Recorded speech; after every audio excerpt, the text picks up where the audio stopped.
밥은 밥을 먹는 것 자체만으로도 빵이나 면을 대체하는 효과는 크기 때문에 밥은요 좀 많이 드셔도 괜찮습니다. 제대로 씹지 않은 가 들어오잖아요. 장은 더 스트레스를 받게 돼요. 식단이 한국의 전통식에서 미국식으로 넘어가면서 병들이 계속 생겼다라고 보는 거예요. 외국이 요즘 한국 식단에 대해서 더 관심을 갖는 이유는 운동은 어떤 방식으로 추천하시나요?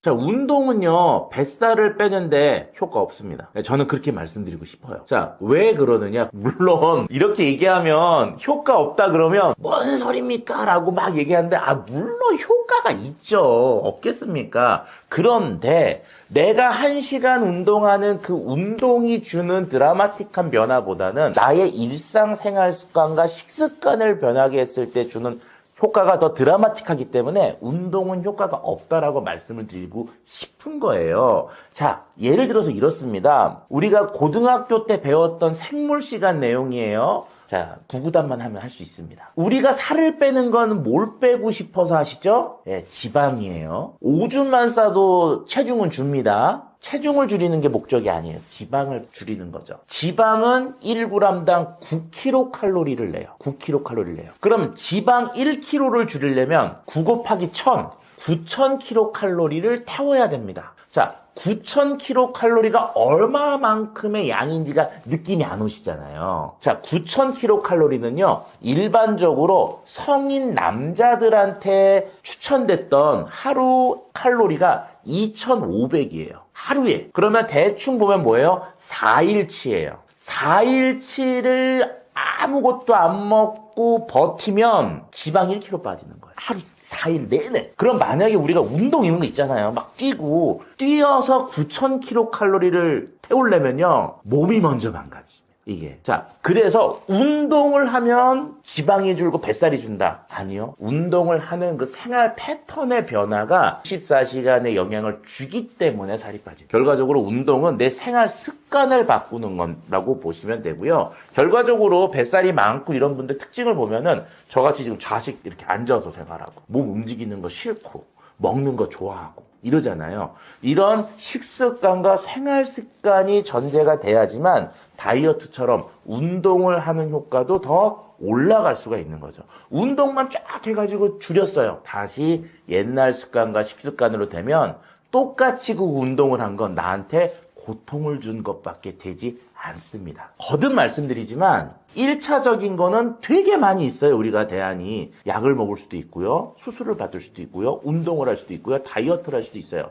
이거는 굉장히 많은 서비스가 사회적으로 제공이 되고 있으나 이런 고통 뒤에 이걸 유지하고 내 건강을 지키게 2차적인 교육 프로그램들은 사회에 별로 없단 말이에요. 결과적으로 여기서만 계속 어떻게 돼요? 쳇바퀴를 도는 거죠. 돈은 돈대로 쓰고 몸은 몸대로 더 이상해지고 자기의 자신감은 점점 없어지는 거예요. 결과적으로는 저희 영상을 보시는 분들 살 빼는 방법이 아니라 살 유지하는 방법 배우시고요. 뱃살 빼는 것이 아니라 뱃살 유지하는 방법 교육받으시고요. 그리고 음식이 있다. 뭐 바나나가 좋다. 소금물이 좋다. 이거 기본적으로 한 30개는 갖고 계시면 그때 시작하십시오. 왜? 내가 대안이 자꾸 있어야 돼요.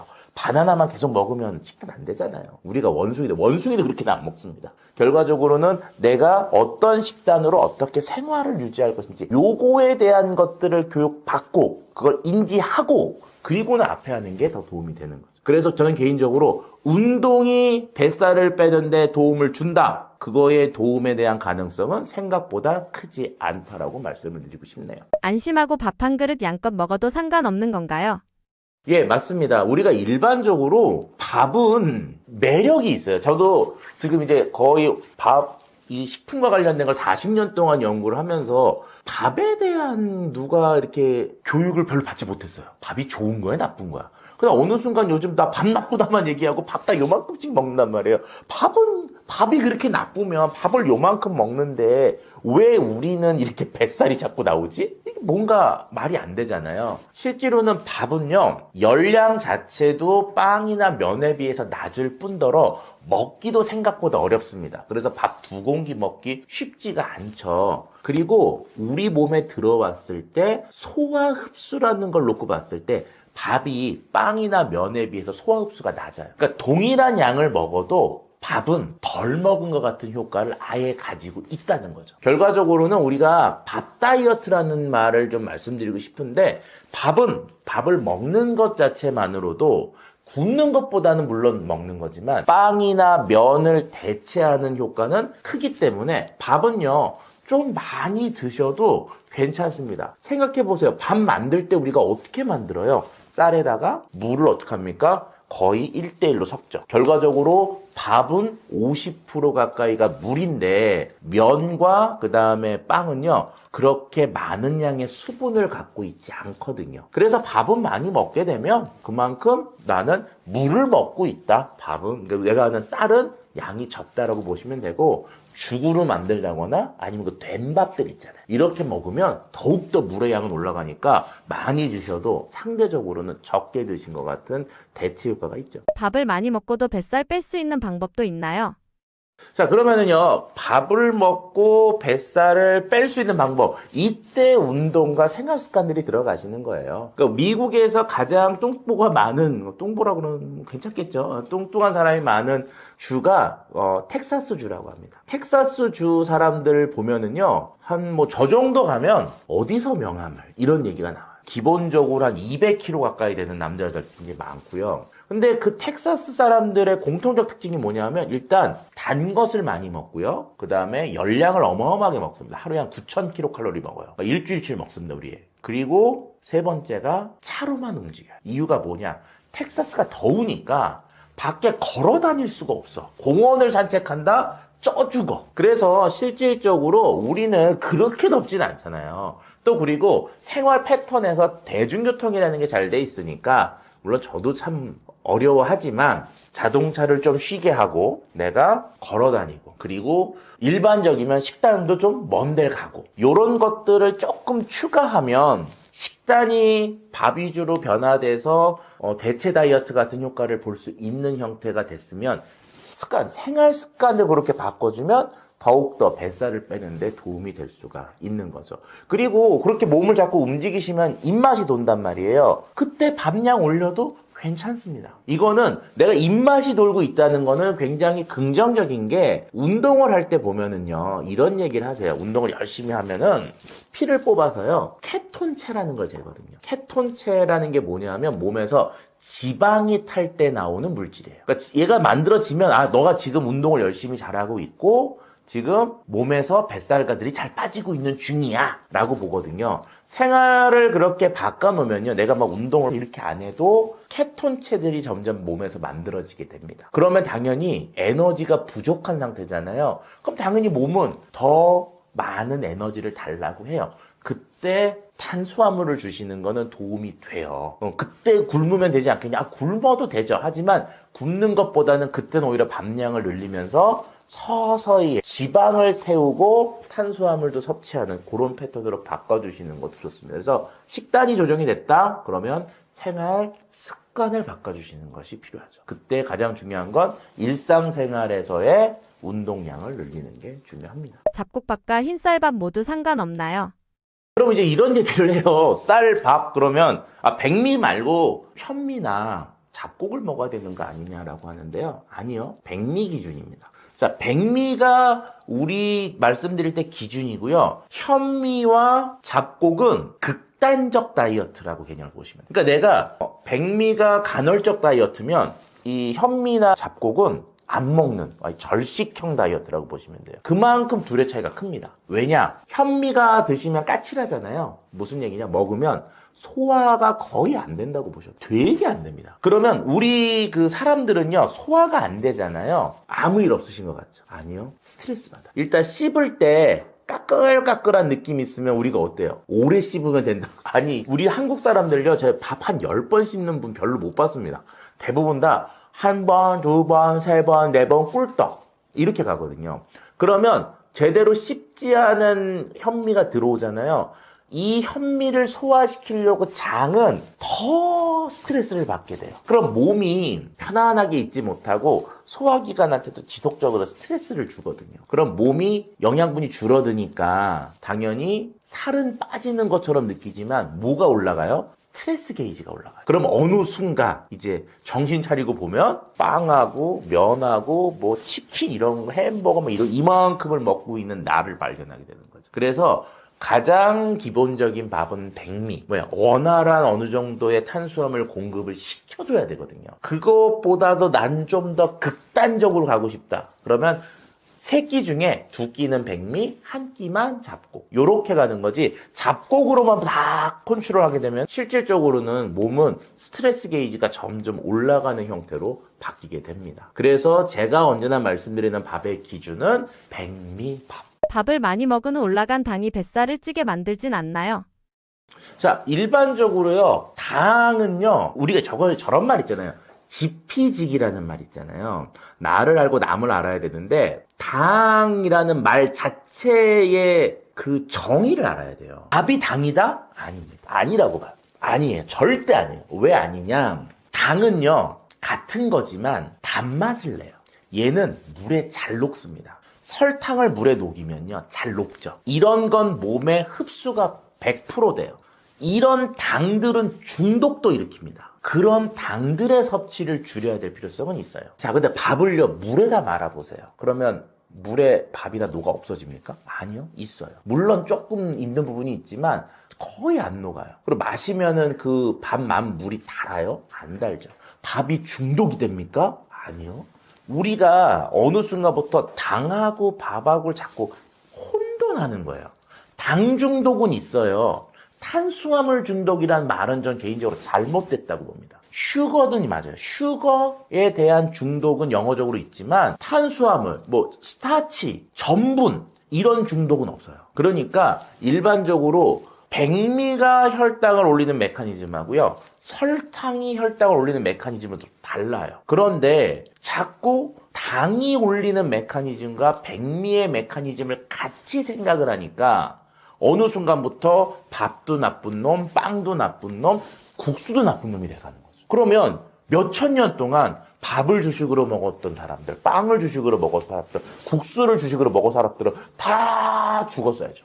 물론 죽었네요. 오래 사서. 그렇잖아요. 그런데 설탕은 먹은 게 한 100년 정도밖에 되지 않습니다. 설탕을 풍부하게 먹고 있는 현대에 지금 이 난리들이 난 거죠. 그럼 무슨 얘기냐? 전통적으로 몇천 년 동안 먹었던, 경험적으로 먹었던 우리의 식단에는 문제가 없다라고 봐야 돼요. 그거를 수치적으로 백미도 혈당을 올리고요. 올립니다. 먹고 혈당이 올라가는 건 정상이에요. 그게 얼만큼 유지가 되고 있는지, 얼만큼 잘 떨어지는지, 인슐린의 조정이 되는지, 이게 중요한 거지. 먹어서 혈당이 올라갔다? 이게 나쁘다? 정상인 거죠. 혈당은 올라가는 게 정상입니다. 조절이 어려워. 조절에 대한 거죠. 설탕의 조절하는 방식과 백미의 조절하는 방식에 차이가 있기 때문에, 그럼 이제 잡곡은 더 다르겠죠. 잡곡과 백미를 비교하면은 또 잡곡이 백미보다 여기, 설탕보다 백미가 여기, 요런 영상인데, 그럼 이제 얘 말고 얘만 먹으면 되겠다. 아니, 너무 과하다 그랬잖아요. 그래서 백미가 혈당을 올리는 건 맞고요. 그것은 정상입니다. 그 증상 자체가 나쁜 건 아니에요. 그것들을 조절하는 거에 문제가 있는데, 설탕은 우리의 그런 조절 능력에 굉장히 나쁜 영향을 준다는 거예요. 그래서 설탕 빼고 백미만 먹었을 때 그렇게 되는 거, 그건 나쁘지 않다고 봅니다. 예. 그거를 뭐라 그러냐면은 경험적인, 임상적인 영양학이라 그래요. 그러니까 우리가 과학적으로 해석해서 딱 하는 게 아니라 수천 년 동안 인간들이 먹어왔던 것에서 알게 된 정보라고 보는 거예요. 그래서 밥이 갖고 있는 장점들 여러 가지가 있거든요. 이것들을 현대과학으로 풀어라? 다 못 풉니다. 그런데 경험적으로 그것들을 풀어보는 거죠. 고혈압, 고지혈증, 고혈당을 특히 주의해야 하는 이유는 무엇인가요? 한 가지 제가 질문을 드려볼게요. 어떤 내용이냐 하면은, 쓰리고를 가장 먼저 안 나라가 어딜까요? 쓰리고라고 하는 병에 대해서 가장 위험하다고 인식이 됐던, 그러고 대안을 세웠던 나라, 미국이죠. 그러니까 미국이 그 위험성을 언제 알았을까요? 우리가 알고 있는 비만, 뭐 당뇨 이런 것들이 국민들한테 큰 영향을 줄 수 있다는 걸 언제 알았을까요? 생각보다 얼마 안 됩니다. 실제로 한국이요, 20년 전까지라도 당뇨 메커니즘 이런 거 몰랐어요. 제 기억에 학교 그 임용고사 있잖아요. 임용고사 문제로 1형 당뇨, 2형 당뇨 구분하는 문제가 나왔거든요. 임용시험에. 그 어렵다는 고시에. 미국은 한 1960년도, 한 50년 전쯤에 고혈압, 비만, 당뇨, 이런 것들이 미국 사람들한테 자꾸 나타나네? 라고 그때부터 인식을 하게 됐어요. 50년 정도밖에 되지 않았습니다. 근데 그 사람들이 그럼 어떻게 하느냐? 미국 사람들이 과학적인 나라잖아요. 걔네들이 과학으로 풀려고 그랬어요. 그래서 어떻게 했느냐? 약도 만들어보고, 처방도 만들어보고, 치료법도 만들어보고.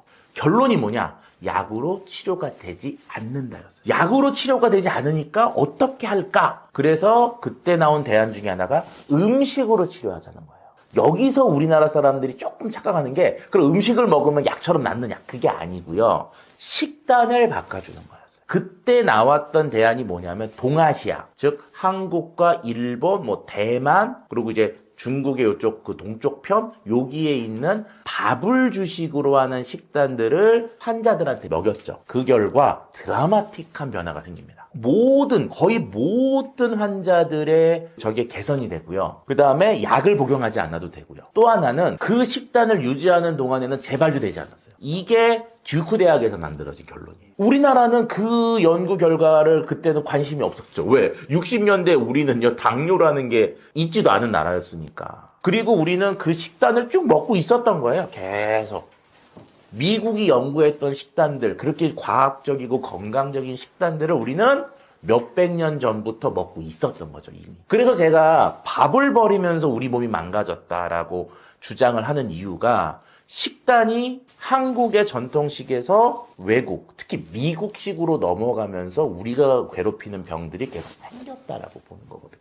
실제로 그런 면에서 외국이 요즘 한국 식단에 대해서 더 관심을 갖는 이유는 건강식이기 때문에 그래요. K푸드 그러면서 뭐 불닭볶음면만 얘기하는데 그게 아니라 그 전부터 비빔밥이나 불고기나 이런 것들이 미국이나 유럽에 좀 배운 사람들, 음식에 대한 기본적 지식을 갖고 있는 사람들이 보기에는 가장 건강하면서 맛있고 오랫동안 먹을 수 있는 음식이었다고 판단이 됐기 때문에 한 2000년 전부터 1990년도 후반부터 한식에 대한 관심이 계속 올라왔고 그게 한 20년 30년이 지난 현재 K푸드라고 빵 터진 거죠. 이게 갑자기 터진 게 아니고요. 조금씩 누적이 됐던 게 터진 거고 그 근거에는 한식의 건강성이라고 하는 베이스가 깔려있는 겁니다. 결과적으로 한식으로 회귀하는 게 지금 상황에서는 뱃살을 줄이는 그리고 뱃살을 줄인 다음에 유지하는 가장 좋은 방법이라고 할 수가 있죠. 밥과 함께 먹는 반찬은 어떻게 먹는 걸 추천하시나요?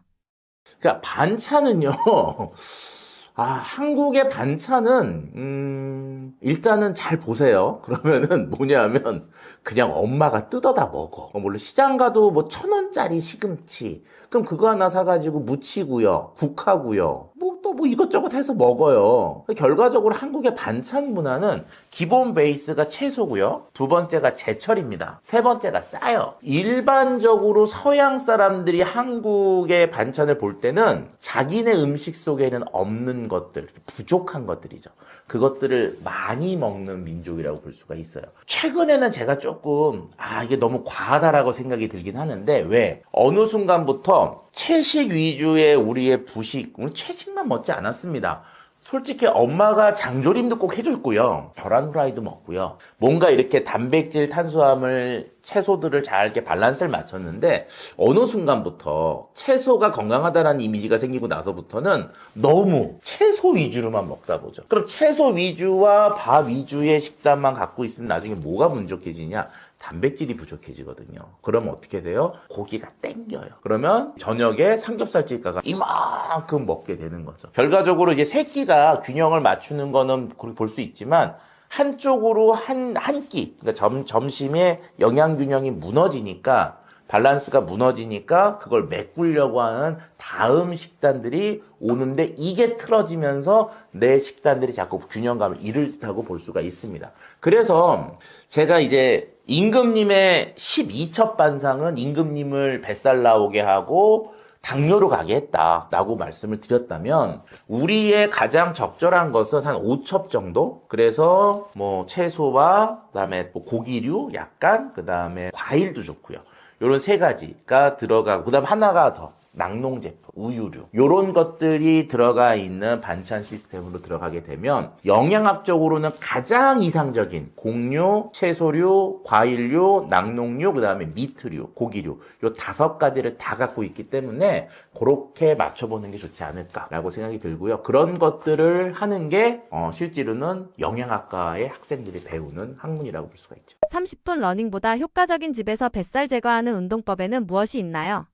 30분 러닝보다 효과적인 뱃살 제거 운동법은 없습니다. 네, 편법을 생각하면 절대 없어요. 그치만 만약에 한다면, 그리고 운동한다고 뱃살이 바로 제거되진 않습니다. 앞서 말씀드렸던 그게 더 중요합니다. 나쁜 음식 안 먹고 공복 시간을 유지시키는 게 훨씬 더 중요하지만 그렇다고 해서 운동은 하셔야 됩니다. 집에서 할 수 있는 가장 좋은 법, 계단 오르기입니다. 특히 아파트에 살고 계시면 밖에 나가서 운동할 때는 비가 와야 되고 뭐 눈이 온다 그러면 안 나가잖아요. 춥거나 하면 안 나가잖아요. 근데 계단은 굉장히 좋아요. 대신 내려가실 때는 무릎에 조금 안 좋기 때문에 엘리베이터 타고 내려가시고, 그걸 만약에 강도를 높이고 싶잖아요. 처음에는 한 칸씩 올라가셨다면 2칸씩 올라가시고 이렇게 계속 올라가시다 보면 저는 헬스장 가시면 천국의 계단 추천드립니다. 땀 줄줄 흐릅니다. 저는 만약에 하나만 추천하라면 계단 오르기. 만약에 집에서 이제 홈트로 하게 되면 플랭크. 만약에 이제 윗몸 일으키기 한다고 해서 코어 근육은 커지지만 그렇다고 해서 뱃살이 바로 제거되지는 않습니다. 오해하시면 안 돼요. 배 운동한다고 해서 뱃살이 제거되는 게 아니라 안 드시고 잘 드시고 그다음 나쁜 음식 안 드셔야만 뱃살이 제거가 됩니다. 근력 운동과 유산소 운동 중 어떤 운동이 뱃살 제거에 더 도움이 되나요? 근력 운동과 유산소 운동 중에 어떤 운동이 더 뱃살 제거에 도움되냐라고 물으신다면 유산소에 손을 들어드리겠습니다. 그렇지만 여기서는 단기적으로 반하는 겁니다. 단기적으로. 즉 칼로리 소모가 더 많기 때문에 지방 연소가 더 잘 일어납니다. 제일 좋은 거는요, 공복에 유산소를 하면 살이 빠지는 게 맞긴 합니다만 문제는 우리 몸은요, 지방만 싹 빼면 참 좋겠는데요. 그게 안 됩니다. 근력도 같이 빠집니다. 근육량이 같이 빠져버리면 문제가 생겨요. 어떤 문제? 기초대사량이 떨어진다는 거죠. 기초대사량이 떨어지면 나중에 조금만 먹어도 살찌는 체질이 됩니다. 다른 말로 요요 현상이 오기 때문에 단기적으로 뺀다면 유산소를 한 3대 1 정도, 즉 유산소를 좀 더 많이 하시고요. 장기적으로 가지고 가신다면 일단 저는 반반 놓겠습니다.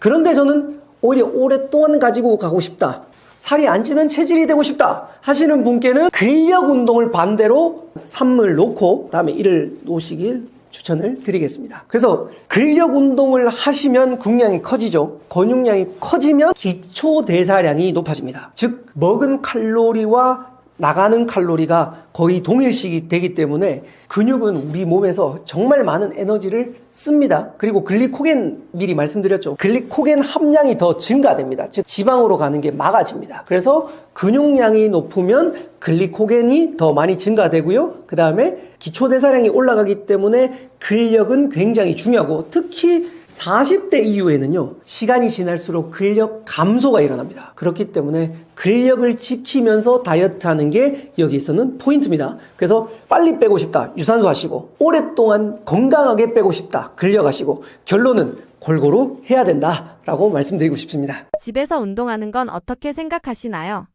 물론 홈트레이닝이 좋습니다. 집에서 간단하게 하고 할 수 있는데 제가 동기부여 강사이기도 하지 않습니까? 동기부여 측면을 보자면 우리는 앵커링이라는 게 있어요. 우리 뇌에는 앵커, 즉 집이라는 공간은 쉬는 공간으로 앵커리 다시 내려가 있어요. 그래서 많은 분들이 제자리 자전거를 타지 않습니까? 그러면 집에 놓고 처음에는 타요.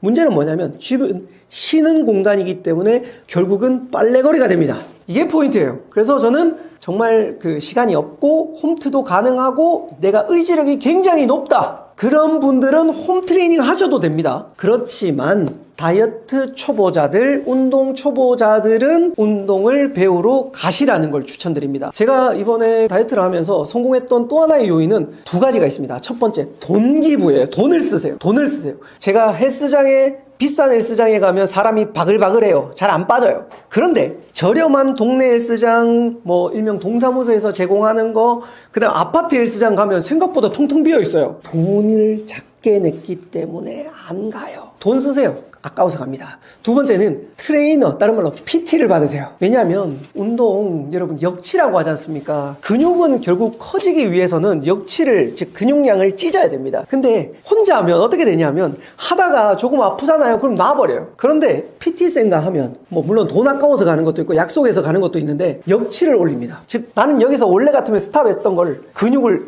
찢어버립니다. 살짝.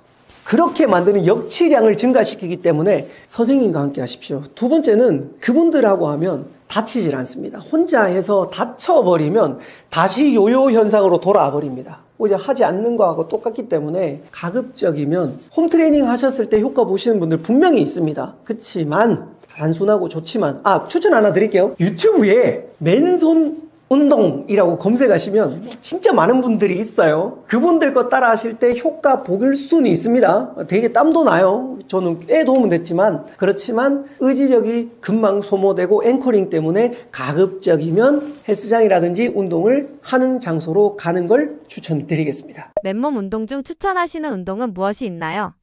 5개를 가지고 왔는데요. 첫 번째는 플랭크입니다. 다들 들어보셨죠? 플랭크 이렇게 버티는 거 있잖아요. 코어 근육을 강화시키기 때문에 굉장히 도움이 됩니다. 거기에 대해서는 검색해 보시면 좋을 것 같고요. 두 번째 또 흔히 이제 제일 많이 하는 거 푸시업이라고 하죠. 모아서 푸시업을 하는 방법이 있고 또 벌려서 하는 방법이 있는데 여자분들 같은 경우에는 조금 어려워 하시더라고요. 그때는 무릎 닫고 무릎을 꿇은 상태에서 하시는 걸 또 추천드리겠습니다. 세 번째는 스쿼트입니다. 스쿼트 같은 경우에는 혹시나 나이 연세 많으신 분들은 다칠 수 있기 때문에 의자를 뒤에 두시고 약간 앉았다 일어난다라는 가벼운 마음으로 스쿼트를 해주시면 되겠습니다. 그 다음 네 번째는 이 조금 강도가 높은데요. 런지라는 자세가 있습니다. 스쿼트에서 두 발로 했다면 한 발을 놓고 한 발은 의자 쪽에 올려놓고 앉았다가 한 발로 앉았다가 일어나는 자세가 있습니다. 이것도 검색을 해보시면 좋은데 강도가 상대적으로 높기 때문에 근육량이 적거나 아니면 조금 힘든 분들은 피하시는 걸 추천드리겠고요. 다섯 번째는 제가 제일 많이 하는 건데 제가 아킬레스건이 파열돼서 진짜 안 좋았거든요. 카프레이즈라고 있는데 종아리를 이렇게 다리를 최대한 엄지와 발가락으로 세웠다가 내렸다가 세웠다가 내렸다가 한마디로 까치발 들기라고 생각하시면 됩니다. 이거 하시면 종아리에 혈액순환이 돕니다. 혈액순환이 도는데요. 굉장히 좋습니다. 특히 언제 하느냐? 여러분들 지하철 기다리시거나 버스 기다리실 때 이때 하세요. 또 언제 하느냐 하면 줄 설 때. 예를 들면 식사 가서도 줄 서야 되고 뭔가 하실 때 이럴 때마다 까치발 들고 내리면 다른 사람들도 잘 안 보시니까 이걸 하면 좋습니다. 그 다음 맨몸 운동 중에 평소에 전화 받으시면서 왔다 갔다 걷는 거 그리고 제가 앞서도 한번 말씀드렸다시피 모션 데스크를 이용해서 서는 그런 것들 이렇게 이 니트 운동들을 하시면 굉장히 도움이 많이 됩니다. 밥 먹은 직후에는 어떤 운동을 해야 하나요? 밥 먹고 나서 어떤 운동을 해야 되냐 다이어트에 도움되는 운동이라면 걷기가 가장 좋습니다. 왜냐하면 일단 배가 너무 부른 상태에서 운동을 과격하게 하게 되면 역류라든지 조금 더 안 좋은 현상이 일어나기 때문에 음식을 드시고 나서는 가볍게 걷는 게 가장 쉽고요. 또 하나는 뭐냐면 존2 운동이라고 있어요. 들어보셨나 모르겠습니다. 이 심박수에 따라서 존1, 존2, 존3에서 5까지 있는데 존2 즉 중강도 운동이라고 있습니다. 살짝 숨이 헐떡이는 정도. 이런 존투 운동이 굉장히 좋은데 쉽게 표현하면 살짝 헐떡이지만 말하면 약간 그래도 이렇게 말은 할 수 있는데 헉헉거리 정도는 아닌 그 정도의 중강도 운동, 존투 운동을 하면 좋습니다. 그렇지만 가장 현실적인 건 걷는 게 제일 좋고요. 만약에 내가 조금 더 다이어트에 도움되고 싶다. 존투 운동, 빠르게 걷기. 너무 빠르게 걷기보다 존투 운동이 다이어트에서 정말 좋았거든요. 그래서 존투 운동을 꼭 한번 해보시라고 권장드리겠습니다. 다이어트는 하고 싶은데 허리가 약해서 고민인 사람들은 어떤 운동을 해야 하나요? 허리가 안 좋으신 분들은 저도 사실 허리 전문가는 아닙니다. 그렇지만 제가 정성근 교수님이라고 계십니다. 그분이 허리 전문가신데 그분의 말을 조금 빌리겠습니다. 허리가 약하신 분들은 방법은 없다. 운동의 방법은 없다라고 말씀하셨고요. 두 가지가 있는데 첫 번째는 걷기입니다. 땅의 진동을 통해서 허리를 강화시키는 방법이 있고요. 두 번째는 달리기입니다. 조금 달리다 보면 그 진동이 허리에 좋아지는데 여기서 하나만 더 추가하겠습니다. 트레이너와 함께 하십시오. 왜냐하면 제가 아킬레스건이 굉장히 안 좋았거든요. 물론 사람에 따라서 어디에 아픈 부분이 있는데 트레이너 선생님이 제가 아킬레스가 아프다라고 하면 거기에 맞는 운동을 바로 바꿔주십니다. 그게 정말 중요하거든요. 허리가 아프신 분들은 만약에 어떤 운동을 했어요. 허리에 무리가 되면 바로 말씀하십시오. 왜냐하면 허리는 한번 무너지면 다시 돌아오기가 정말 어려운 거기 때문에 트레이너와 함께 하면서 조금씩 보강해 가면서 운동을 하셔야 돼요. 그게 가장 중요합니다. 그래서 약은 약사에게 그리고 운동은 PT쌤과 함께 저는 추천드리는데 돈 되게 아까운 것 같죠. 그런데 문제는 뭐냐면 여러분 나중에 아프셔서 고생하시고 돈 못 벌고 나중에 병원에 오래 계셔야 돼요. 근육량이 없을 때. 근데 지금 근육량 1kg가 나중에 근육량이 그 1kg의 가치가 1,500만 원 이상의 가치가 된다라는 이야기가 되게 많이 들어보셨죠. 그것처럼 지금 여러분께 쓰는 그 PT 비용을 절대 아까워하지 마십시오. 그래서 허리가 아프신 분들은 걷기와 달리기, 그 다음에는 트레이너 선생님과 함께 하라고 꼭 말씀을 드리고 싶습니다. 네, 제가 동기부여 강사이기도 하고 12만 유튜브를 운영하면서 많은 분들과 이야기를 나누었어요. 그런데 다이어트가 어렵다고 상담을 해주신 분들이 진짜 많았어요. 물론 저 또한 어렵습니다. 그렇지만 제가 이 책에 63가지 팁을 넣어놨거든요. 그 팁 하나하나씩 본인에게 맞는 걸로 적용하시고 활용하시다 보면 어느 순간 쉬워집니다. 운동도 마찬가지인데요. 처음 가서 큰 무게를 들면 어렵잖아요. 근데 작은 무게로 적응하는 게 너무너무 중요합니다. 그래서 만약에 여러분들이 다이어트가 목표라시면 이 책을 통해서 다이어트에 조금 더 쉽게 그리고 언젠가는 저처럼 이런 이야기를 하실 거라고 생각합니다. 그리고 가장 중요한 건 다이어트라 적고 건강이라 읽으셔야 됩니다. 비만을 통해서 굉장히 안 좋은 병들이 발생이 됩니다. 당뇨, 고지혈증, 고혈압, 나중에 이제 점점 심해지면 암까지 유발이 되는데요. 그런데 다이어트를 통해서 지금부터 다이어트를 통해서 건강을 잡아가신다면 나중에 병도 안 오시고 나중에 여러분들이 더 즐거운 삶을 사실 수 있을 거라고 생각을 합니다. 2026년 다이어트 성공하셔서 웃는 얼굴로 다시 뵙도록 하겠습니다.